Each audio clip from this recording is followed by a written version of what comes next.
Hello, I'm Bob Mankoff, and welcome to our bardolatrous episode of The Cartoon Lounge. The bard in question is, of course, the immortal William Shakespeare. Much in the news these days because of the controversy about should we update his language. Shakespeare is very, very dear to so many people, but certainly New Yorker cartoonists. Then we're in agreement. There's nothing rotten in Denmark, something is rotten everywhere else. Lee Lorenz, Hamlet again. He's like, to be or not to be, and I'm like, get a life. This is a funny one by Jack Ziegler. It says, Hamlet by W.S., Act 1, Scene 1. An old castle interior. Enter Hamlet. Stage left. Hamlet. Hi, Mom.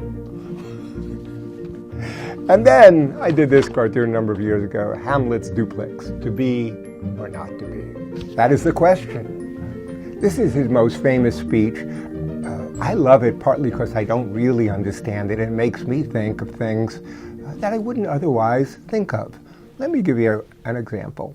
To be or not to be? That is the question. Doesn't seem too bad. It's not multiple choice. Just two, okay? Whether it is nobler in the mind to bear the slings and arrows of outrageous fortune, or to take arms against the sea of troubles, and by opposing end them. Now I'm thinking the NRA was going to say, take arms. To die, to sleep no more. Sleep, tell me about it. I have so much trouble sleeping. I have to decide. Unisom, Xanax, what's going to work? And by sleep, to say we end the heartache and the 1,000 natural shocks that flesh is heir to. 1,000 natural shocks, absolutely. 349, colitis, that's me. Plantar fasciitis, 547. Tinnitus, 782. 'Tis a consummation devoutly to be wished.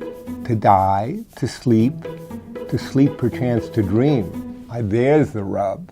Rubbing, I forgot chafing, that's one of the 1,000 natural shocks I've been heir to.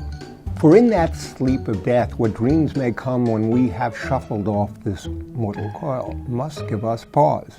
So let's pause. Let's start again. There's the respect that makes calamity of so long life. Now, I've got to say, my life was a calamity before it became so long. For who would bear the whips and scorns of time, the oppressor's wrong, the proud man's contumely, the pangs of despised love? I've been married 3 times. The law's delay, I've been trying to get a trademark for one of my cartoons forever. The insolence of office, just think of the times you've been at the Department of Motor Vehicles. And the pains that patient merit of the unworthy takes. And that means for me when I'm at a cocktail party, okay, and people are telling me, here are great ideas for cartoons, which are totally unmerited and are a complete pain. But I've got to be nice at the party and listen to them. When he himself, his quietus could make with a bare bodkin. Well, that's sort of over the top, really. Who would fardels bear, never born a fardel in my life, to grunt and sweat under a weary life, this job is not that hard. But that the dread of something after death, the undiscovered country from whose bourne no traveler return, it puzzles the will and makes us rather bear those ills we have, colitis, tinnitus, the whole other deal, than fly to others we know not of. Thus conscience doth make cowards of us all, and the native you of resolution, that's how Donald Trump looks like this, is sicklied o'er with the pale cast of thought. That's what this looks like. And enterprises of great pitch and moment, like, trying to monetize our web traffic. With this respect, their currents turn awry and lose the name of action. Wow, that's exhausting. I can't do anything else.